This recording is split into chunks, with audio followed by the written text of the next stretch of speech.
Today, we are chatting with Dr. Leigh Erin Connealy, who you all very much requested that I interview.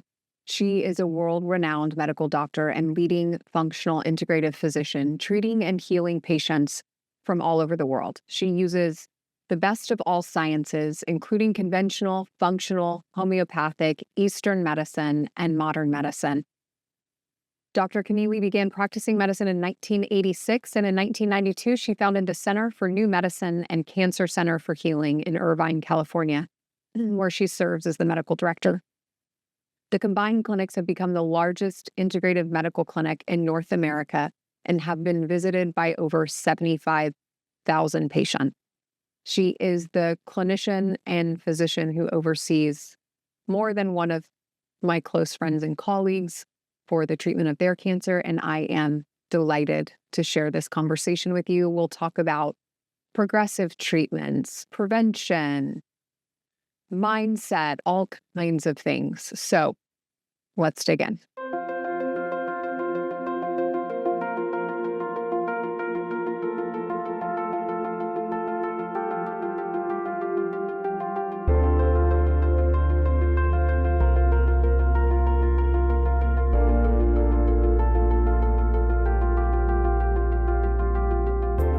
So I'm so grateful and excited that you're joining us here today. Dr. Connealy is here to talk about all things cancer, ways that we can influence our risk, ways that we can help mitigate our risk, progressive treatments, ideas, and we'll even dig in to how thyroid can influence cancer as well. Thank you so much for joining us. It's my pleasure and privilege. Tell me a little bit, there's always like a story behind why people ended up in a certain subset of medicine, why it's their passion.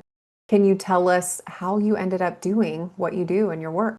So I am number 3 of 6 children. I was born in the 50s. My mother started bleeding. And of course, you go to the doctor. And at that time, they prescribed a medication called DES, diethylstilbestrol. That drug is a very potent estrogen designed to prevent miscarriage and stop the bleeding. So fast forward, I'm a teenager. My parents get a letter. I grew up in Houston, Texas. And my parents received a letter stating that that drug caused a myriad of problems, everything from cancer to hormone problems to anatomical problems, infertility, et cetera, because where it was in the development, it affected women differently. So they told me I need to go to a cancer institution right away. Well, I lived in Houston, and the biggest cancer institution probably in the world is MD Anderson. And so here I am, a teenager, going to get biopsies and a team of 12 to 15 people in my exam room. And back then, nobody went to the doctor because no one had any medical problems. And so I started getting biopsies and all kinds of exams and imaging, et cetera. And so I had dysplasia, which is abnormal. It's between normal tissue and cancer. There's an area called dysplasia. So anyway, and then I had never had 2 periods in a row in my life. I had all my children's kind of techno bait. When I say technically, I had to, see infertility doctors to help me get pregnant. I had scoliosis, had 18 hours of back surgery 6 years ago, had Sheehan syndrome delivering my twins, and just had a very interesting journey all along. And I had an ectopic pregnancy, which is very common in DES, DES babies. Anyway, I never became the problem. Everything for me has been a learning episode.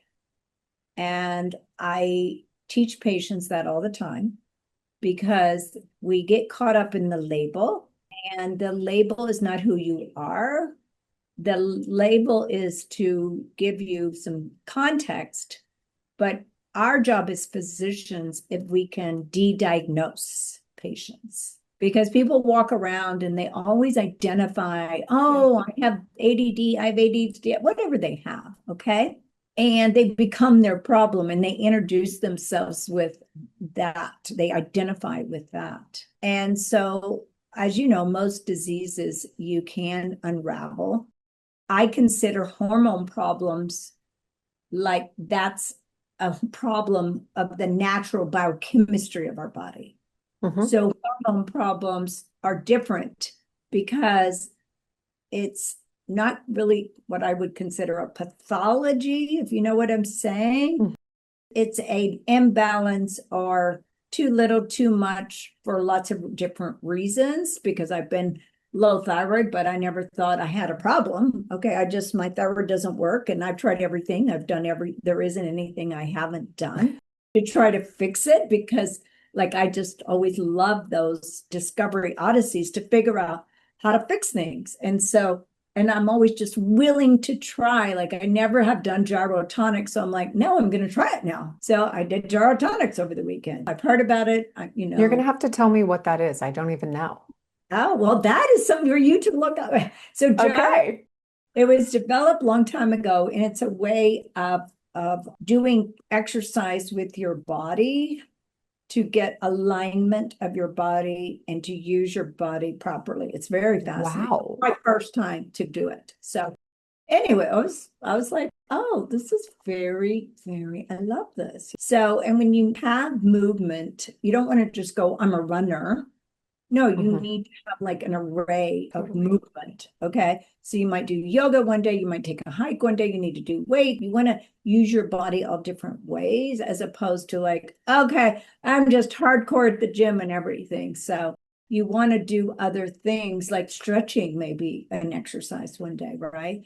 So you don't just get stuck. One, you get bored, and you never want to get bored with exercise, since movement is one of the most powerful medicines you could be using, right? Yeah. So I love exploring new self-care methods. I Me just too. love it. I love it. So, and because people always are a little scared to see me, because they're like, well, what do you want? And I'm like, wait, you're the genius of your craft. I'm here to receive your genius. So I pretend I know nothing, which is usually the case. Well, it's not always the case, but it's usually the case. And I just want them to share their genius with me. That's what I did with the gyrotonics. And that's what I always do. And like people need to really realize that as part of their journey is to you want to I'm okay with questions and understanding, but try to flow with the process. Okay, Hmm. don't try to control it. Try to, like, as long as the person's not hurting you, go and go along with the Hmm. process. Do you know what I'm saying? And Hmm. you can ask me any question you want. Like patients can ask me anything, and there's no question off limits. And you can have your opinion. Like today, I had a patient who did not want to do chemotherapy for her triple negative breast cancer. And she had 8 root canals. So she wanted to get the teeth fixed and then do the breast cancer. And I was like, oh, no, no, no, no, no. You need to start treatment. But I was very calm, cool, and collected. And I said, well, our priority right now is the breast cancer. Your Ki-67 is 95%. And she's already put off her treatment for probably a couple months. And I go, I understand. But I said, this is what I think would be best for you. And this is why. And so she understood. And I didn't scare her. You never scare people. That's never works. And you explain, like, logically properly why they need to do it like this. And if I could fix her, I told her, I said, if I can fix you naturally, trust me, I would do it. I have no problems with that. You have triple negative. Your Ki-67 is 95%. We must get things going right now. And I love that it's so rare in medicine to find someone that pulls from all the aspects, right? Like it's either completely regular standard of care, chemotherapy, radiation, mastectomy, or completely natural, demonizes chemotherapy. And there's rarely people that pull from the array of the entire spectrum. And I think that's so valuable because I think everything has value. And I know in your book, you talk about so much of the full spectrum of the things that people should have access to and can control in their lives to be empowered to influence their journey, right?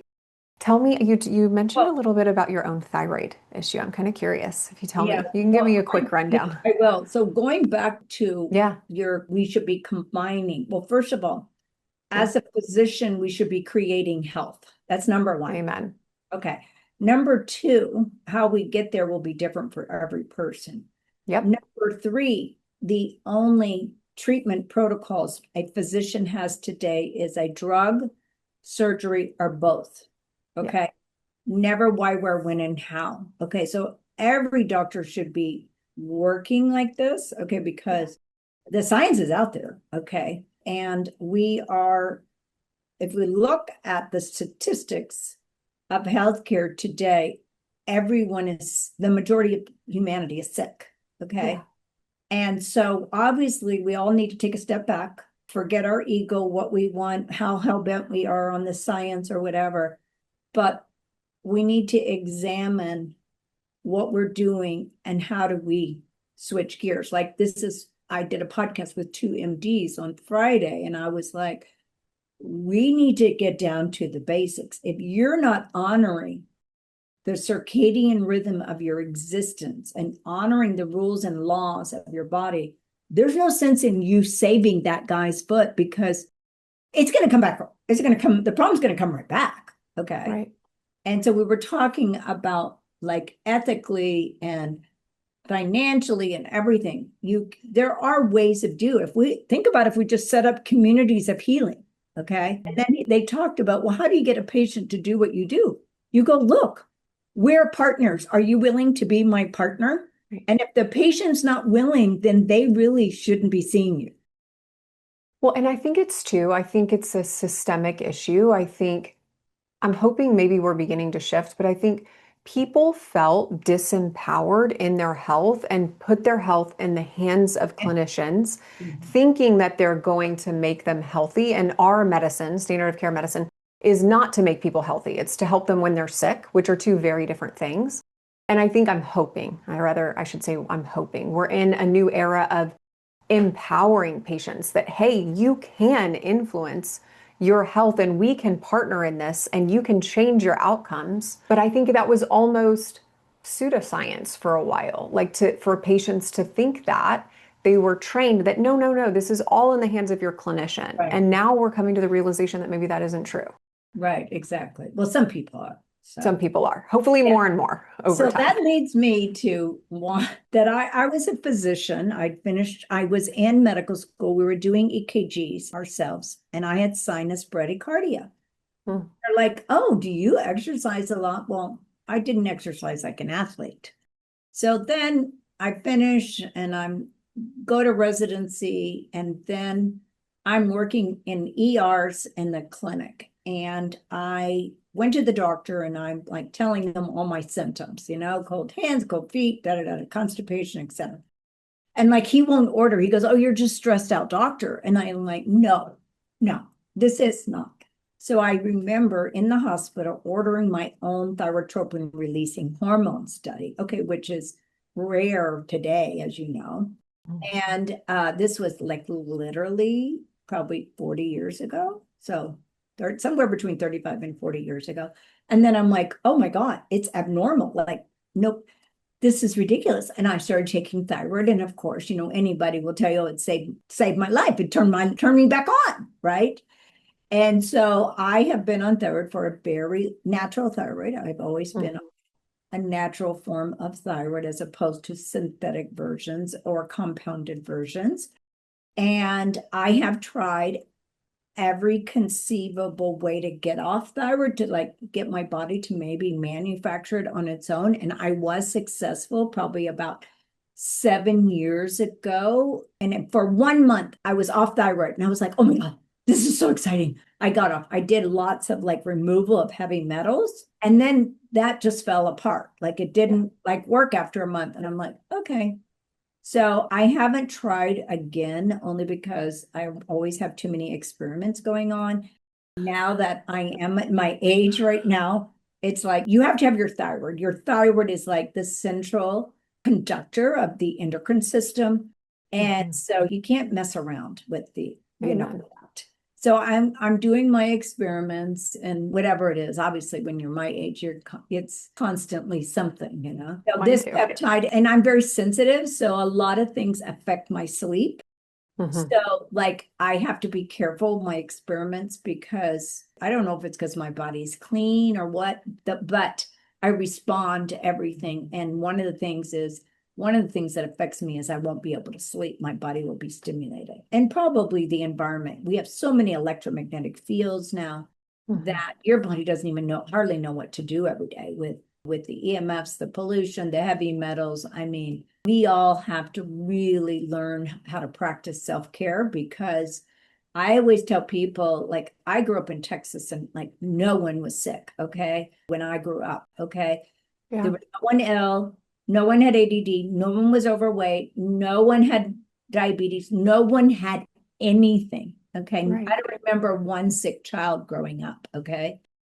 And now the little children are sick, the elementary are sick, the teenagers are sick, and the young adults here with cancer is like, oh my goodness.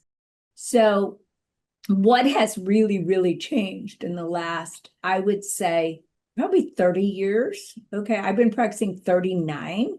So, like when I first started practicing medicine, it was so nice and easy and it was so like I practiced in the good old days where we had indemnity healthcare, which when you went to the doctor, they paid 100%. Okay. Mhm. They paid 100% of the bill and the patients came to see you, whatever. But patients weren't, the biggest problem people had was losing weight. And that would be like the biggest problem. People, maybe a little blood pressure, but I didn't see the sugar problems that we see today, the hyperglycemia and the diabetes. I didn't see that. So hardly ever saw cancer. I mean, I remember talking to radiologists 25 years ago, and they're like, we never read a PET scan. Now it's like everyday occurrence.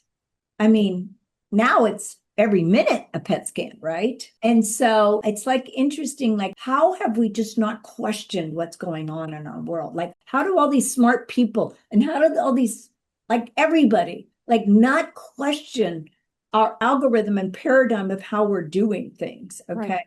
Now, I will tell you now, people are waking up. You know, Mhm. people are waking up. They're talking about health. They're like, I have so many people that come, they aren't getting treatment because they just are scared of the medical system. Okay. Right. I have two 21-year-old I call them children. They are kind of Right. children. And they have Hodgkin's lymphoma, which is like probably the most curable cancer, right? Testicular, and this is the most curable cancer. And they were trying to do it naturally.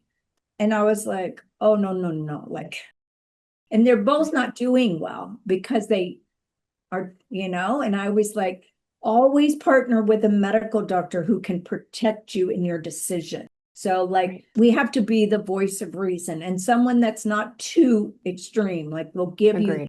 the opportunity to, if I have a woman that is and wants to shrink the breast lesion, I'll go, okay, I'll give you 3 months. And then, but you got to be religious and you got to be on it. But I'm gonna give you 3 months. And then if we don't make progress, then we have to make different decisions.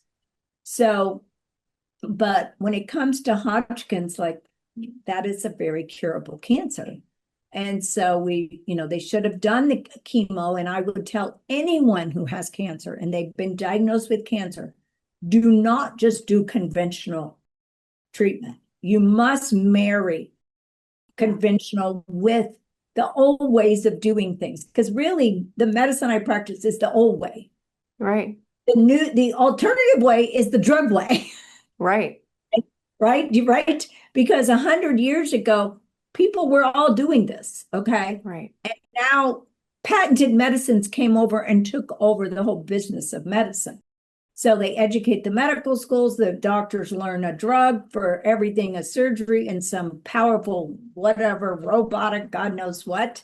And we are where we are. And illness and procedures and everything are just now like, it's just all normalized. But this is Right. not normal. Your body it's so like genius, right? But if anyone has been diagnosed with cancer, they should be doing both because being diagnosed as injurious, inflammatory, invasive, immunosuppressive, period, right? Right. And so relying on just surgery, chemo, and radiation, that isn't Yeah. enough, especially today, because the forces around us are so magnanimous that they are changing the cells in nanoseconds.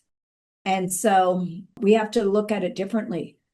I could not agree more. Tell me some of your favorite ways to adjunctively or by itself, and I know it's individualized with each patient.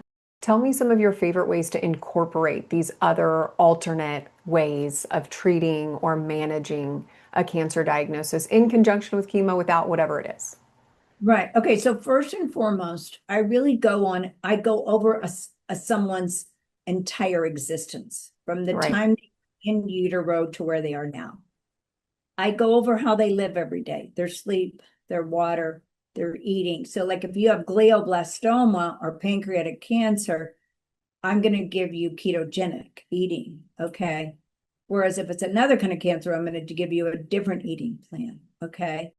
Then exercise is very anti-cancer, right? So then I go through their mouth. Like your mouth is the gateway to the rest of the body. Like infections in the mouth can cause pancreatic cancer. So if you don't get rid of the infection in the mouth, how are you going to get rid of the pancreatic cancer, right?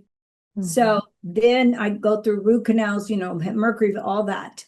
Then I say, what has been your stress for the past 8 to 10 years? So I go over in detail that so I understand. And that's usually a lot of the times probably one of the biggest things that's going on.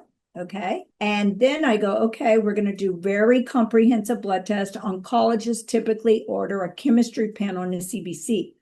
But I go, you need to know everything about the patient. So when someone has cancer, they may have usually have many other problems going on besides the cancer that's contributing to the cancer. Okay, we got to check all your hormones. So thyroid, you're an expert. Thyroid has to be checked on everybody. Okay, and especially more in this day and time Mhm. because of the environment. So and then I check CRP and hemoglobin A1C and vitamin D and nagalase. I check their entire immune system. I check viruses. I check autoimmune diseases. I check growth factors like VEGF and TGF beta, all these growth factors. Then I do an environmental pollutant panel on the patient because a lot of times I'll tell people, okay, you have toxicity. They always look at me like, what? And I'm like, okay, we're going to show you. I think a lot of people now know because plastics is in the news every other minute now, but that's only one out of about 2 million toxins. So I told we're going to do an environmental pollutant panel. We're going to do a methylation panel. We look at your blood under the microscope because what's happened to the blood prior to COVID is very different than now. I check everybody's spike protein because if you have a high spike protein, we need to neutralize that.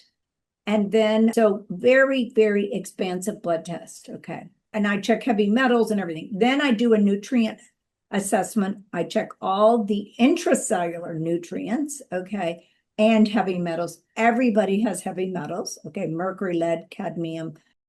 The highest thing we see is aluminum. Okay. So I got to look at all my clues. I got to look at like what's below the iceberg. The lump or bump is just the top of the iceberg, but we need to look down below. So then I will assess. Now, usually, if a patient maybe has already had treatment and they come in, usually I'll put them on a purification program.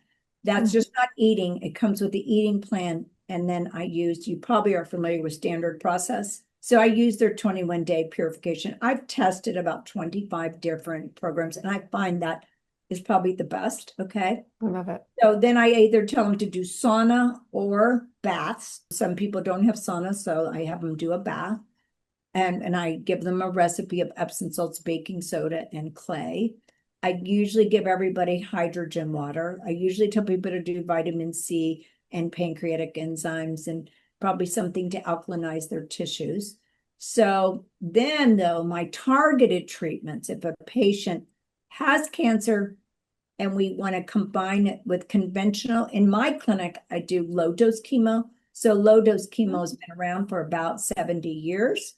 So cancer cells have insulin-like growth factors on their receptors. So we give insulin to the patient, bring it down to the therapeutic moment, which is about 40, so that the chemo goes to the cancer cell, preserving the other cells. Wow. So we do that once a week. And so if a patient, though, does conventional, like today, the patient, I told them to get conventional because her Ki-67, which is the proliferative index, was so high.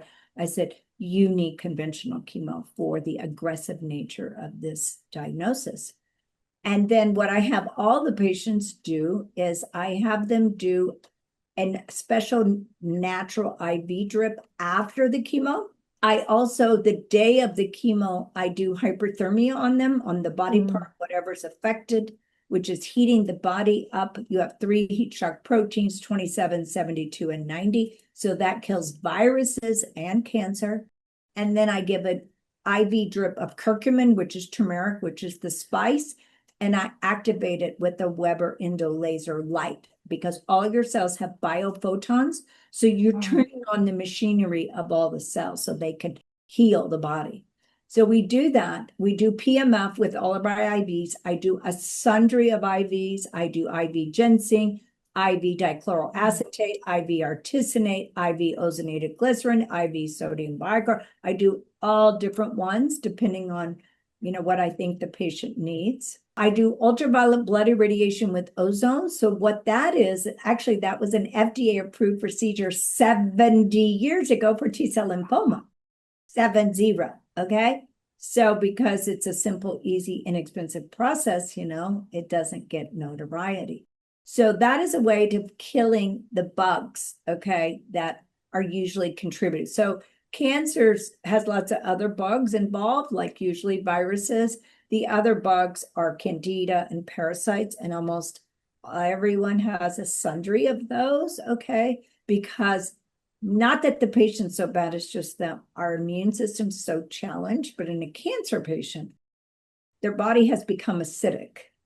And Otto Warburg, 100 years ago, got a Nobel Prize that cancer cell is acidic when your pH is directly connected to the voltage or energy of the cell. So when your pH goes down, when it gets acidic, then the voltage or energy of the cell automatically is decreased.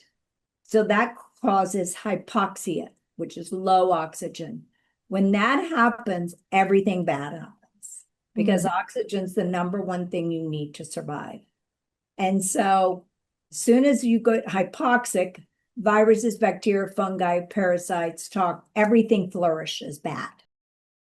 And so this environment is continuing on. You're fermenting, simmering cancer. You don't know it, though, because your body's constantly trying to take care of you. And so your body is continuing to ferment this cancer. I say ferment because it's an acidic process. And so you are, everything doesn't change, and you get angiogenesis, which is blood supply, and then the cancer stays alive and grows until you feel it one day. You either feel it in your head, feel it in your lump, feel it in your tummy somewhere. It's big enough to feel. And so I'm all about prevention, early detection, precision, and personalization. And I know because I've been doing this 39 years, and one of my mentors had sarcoma, and I met him 27 years ago at an A4M conference. And he had sarcoma. He refused conventional medicine. He was 22 years of age. For people listening, sarcoma is a tumor of muscle and or bone. And so he went and traveled the world to figure out everything. And now this was about 50 years ago. And so he met all kinds of people. He learned all about everything from everybody, conventional doctors and both doctors. And, there were doctors a long time ago that were trying to change the system. Like if you look up bioelectric, the doctor, orthopedic surgeon that talked about body electric. So he was an orthopedic surgeon teaching electricity of the body, right? So he met this doctor, very famous doctor in China, who actually is still working. He's in his 70s, and his whole family for about 500 years have made herbs for cancer. And so he utilized his herbs to help himself. So then he worked with an acupuncturist in Sarasota, Florida, and he would determine the acupuncture points, and he would determine like what a patient needs and what imbalances their body had. And that would determine like, is it the breast? Is it the central nervous system? Is the pulmonary? Is it genitourinary blood, etc.? And then the environment for cancer is acidity, toxicity, deficiency in pancreatic enzymes, viruses. Now, at the time, he taught me viruses, but now I've learned that fungus, parasites, and other fungus really contribute to the picture of cancer. And then immune system challenges. So we've learned this way. There's a famous star, I don't know if you know, Dr. Vole, electroacupuncture according to Vole. Mm-hmm. Well, Dr. Vole was an MD and physicist, and he used to teach practitioners, doctors, acupuncturists, what the acupuncture point system was and what it meant by hand and how to do it. Okay, so years ago when I was practicing, I interviewed an acupuncturist that was taught by this. So then the girl who does it in my clinic now, I told her, you've got to go learn with the last living MD that was taught by Dr. Vole. So she's gone to many teachers, just like I've had many teachers. You know, you have to have many teachers to learn your art and healing. And they're not always all doctors either. So anyway, so you have acupuncture points on your body, and people don't realize that that's your electrical wiring system. And so when you put the probe on the point, you see the flow of energy or lack thereof.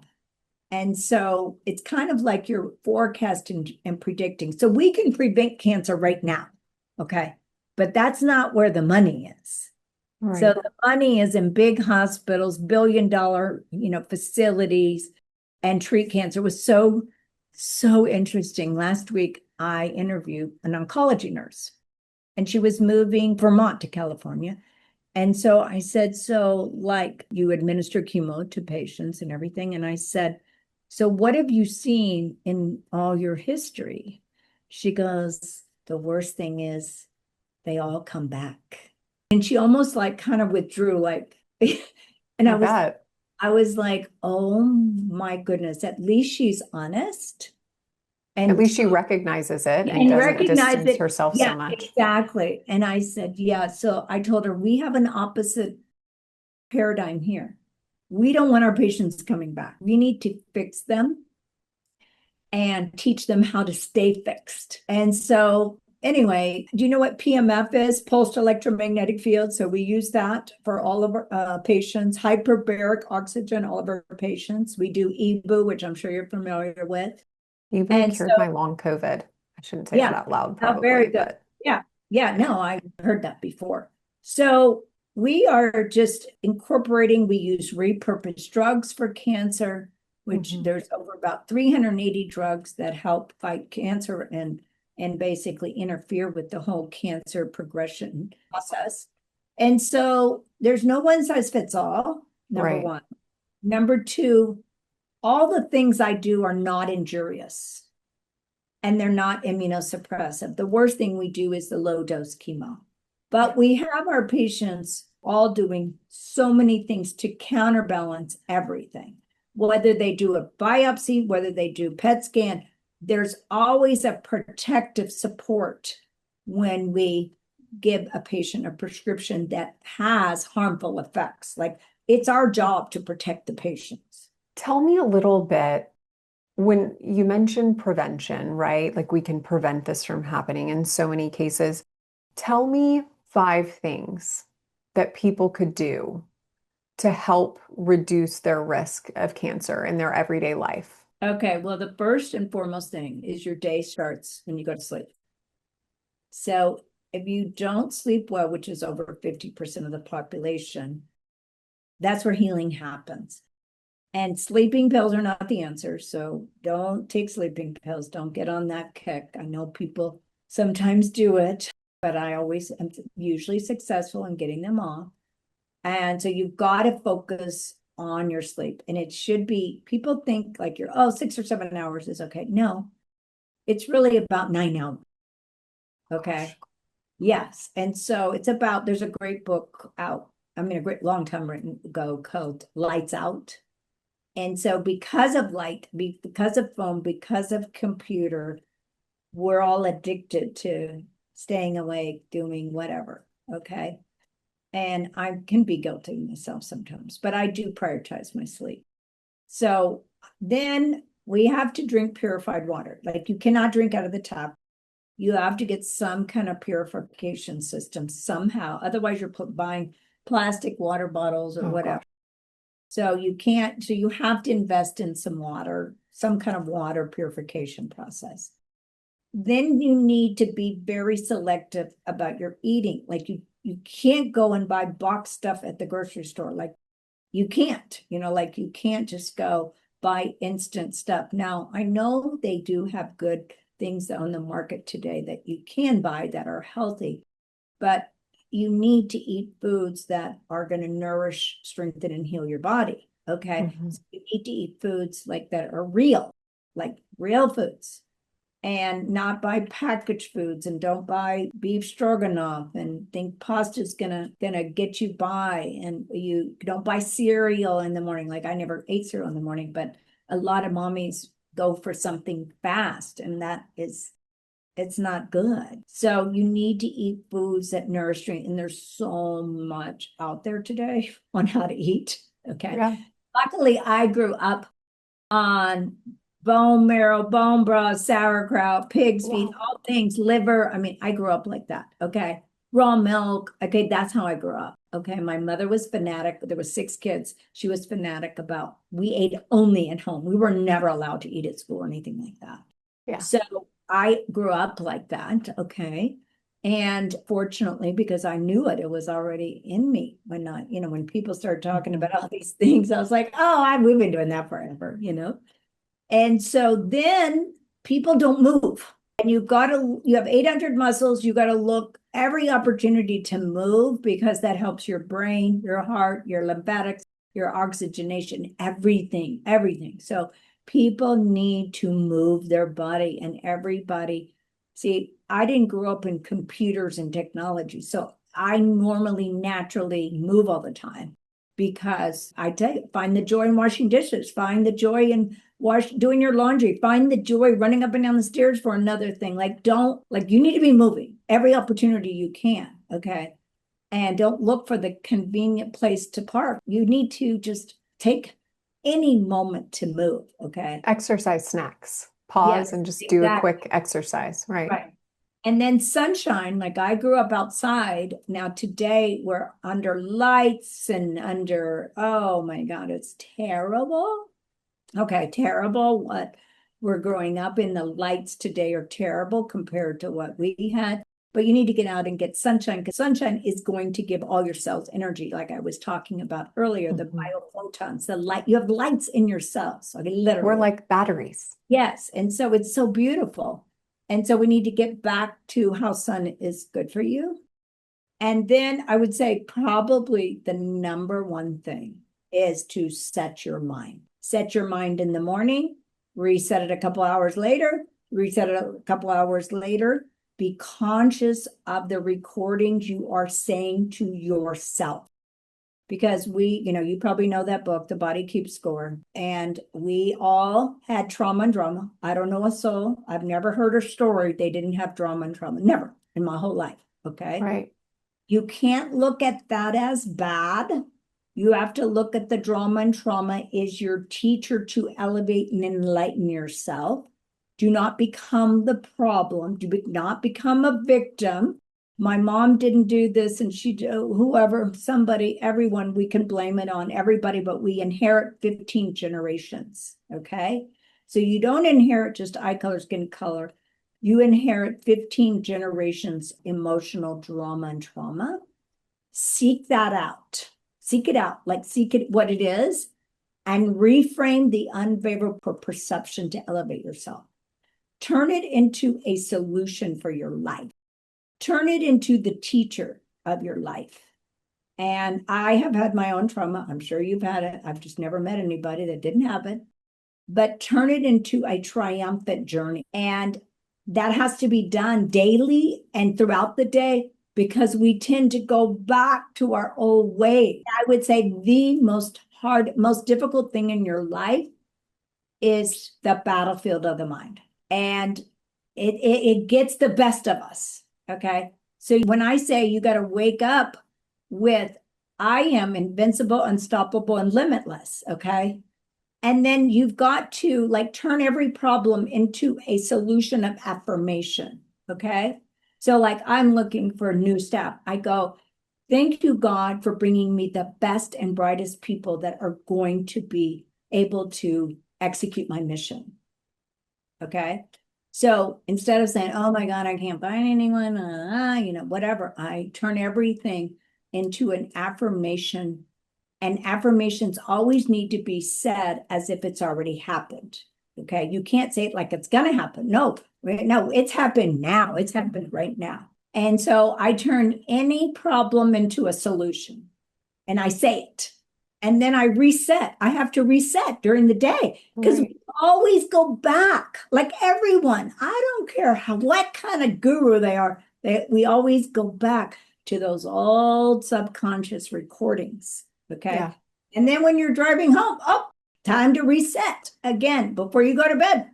Time to reset again. So you've got to do it. But like you go to the restroom, that's idle time. Okay. Be doing affirmations. Okay. And talk to yourself with absolute unconditional love. I love that. Yes, love yourself like no one could possibly do. And if we were taught this like all early, it'd be amazing. But all of us had trauma and drama, probably never going to change, okay? Because it's part of the human experience. Yes, enlightenment. I would never be good at what I do if I didn't have suffering. Anyone can read a book. Oh, this sounds really interesting. But living it, there's no book on that. There's no book on living the experience. Right. Yeah, that was going to be my next question. If people have like stress that they can't get rid of, how do you deal with that? And that's a perfect way to work through it. I think about my daughter who has really significant health issues that incorporates into PTSD because of experiences. And I'm like, well, I can't change her health issues. That's my reality. But I love the thought of changing my perspective on it and trying to restructure my neurochemistry in that way because I can't necessarily shift the situation, but I can shift my perspective. That's really powerful. Made me emotional. How old is she? How old is she? She turns 10 in a couple of weeks. Right. Okay. So you just say, God, thank you for the divine wisdom and clarity and discernment and whatever's going on. And also thank you, God, for her learning how to help herself because she's 10. Okay. Thank you for the divine direction that I need to know to help her and support her properly. And then as a mother, because we're so connected through that invisible umbilical cord, we have to say, okay, we have to make sure we're declaring victory, but not coddling because that never works. Okay.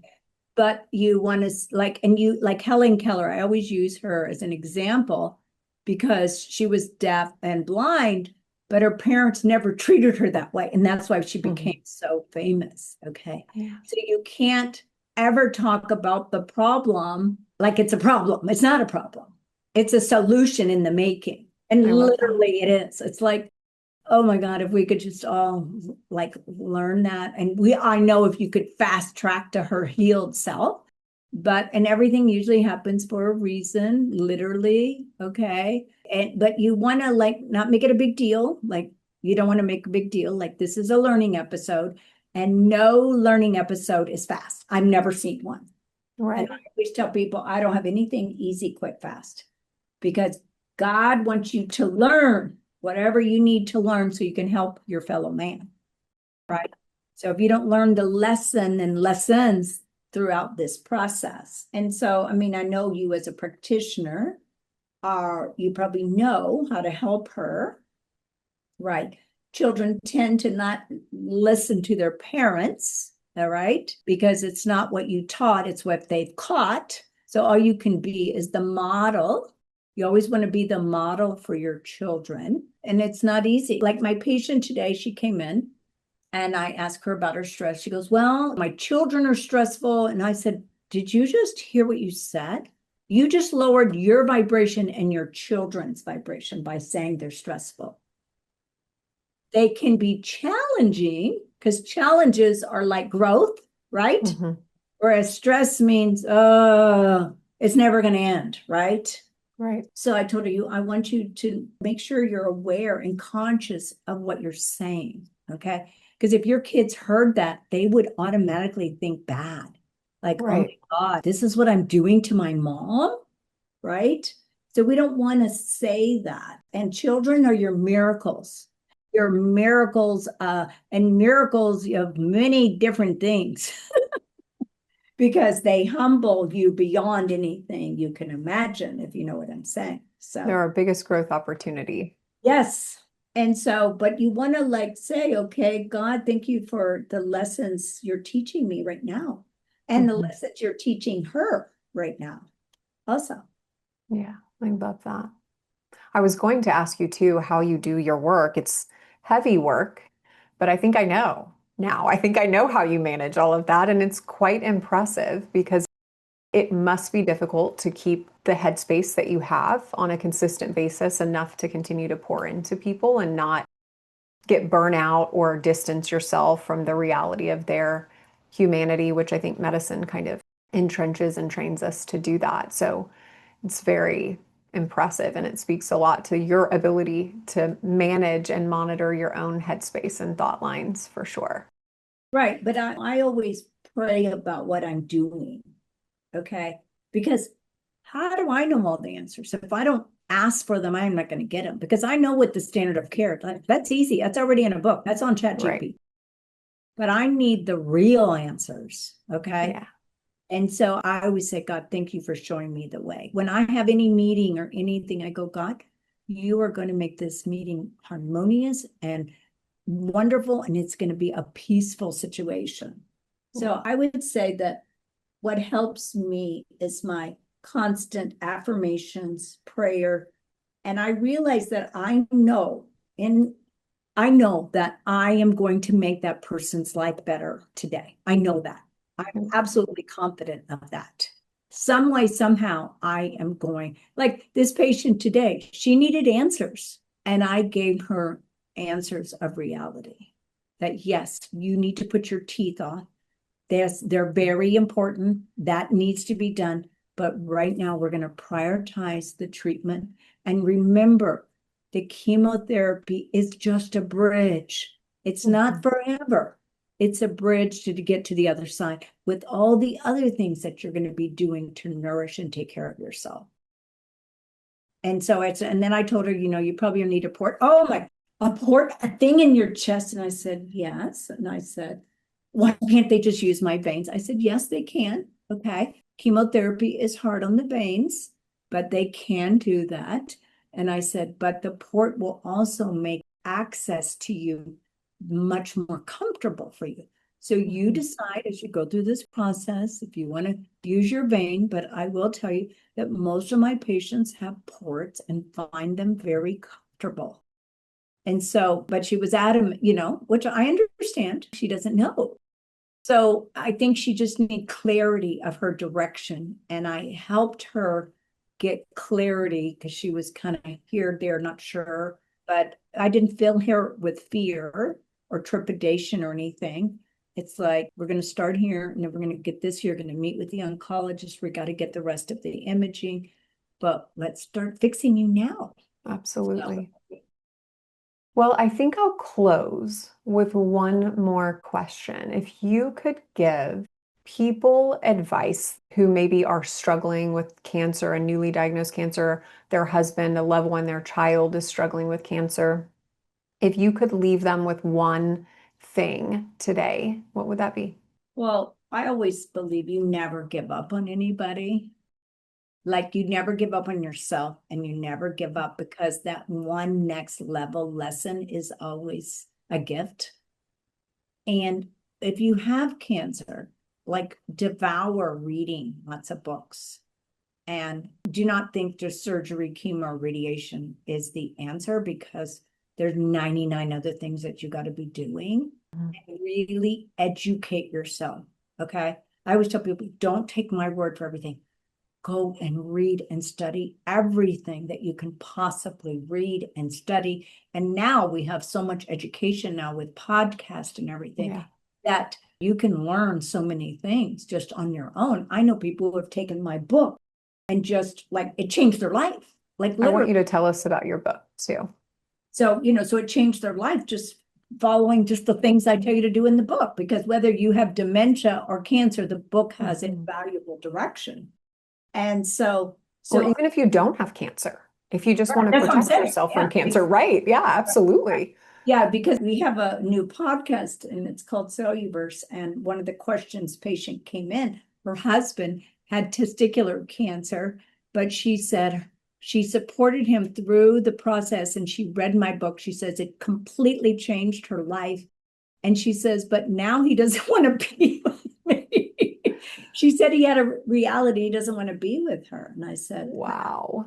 and I was like, well, one thing is you can't make someone love you. So you have to understand that you were the gift for him and you did a very admirable job, because we do need other people around us to help us, okay? Be moral support, physical support, educational support. We need all kinds of people around us to help us, whatever the condition is. And so, but I don't ever think that you're losing. Don't ever think that. But I will tell you one thing that I will preach loud and clear, because I've been saying it's kind of an emergency 911 for over 10 years. And now we're kind of beyond, how I feel like I've been saying that for a very time in my life. And everyone needs to realize where we are and where we're not. And we all need to be focusing on helping ourselves get healthy and help others get healthy. And whatever that looks like. Now, everyone's not going to listen to you. Not everyone's going to listen to you. Not everyone's going to listen to me. That's okay. When the student is ready, the teacher will arrive. But we are all interconnected.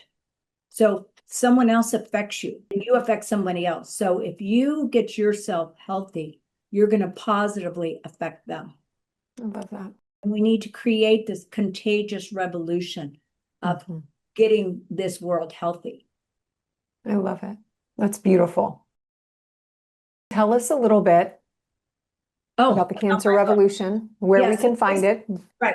Well, you can find it Barnes and Noble, any Amazon, in other bookstores. And I wrote this book. The first book was written and thrown out. Then I wrote Cancer Revolution, and that was 2000, end of 17, beginning of 18. But so much changes. Yeah. So that's why I updated the book. And so it just came out like 3 or 4 weeks ago now.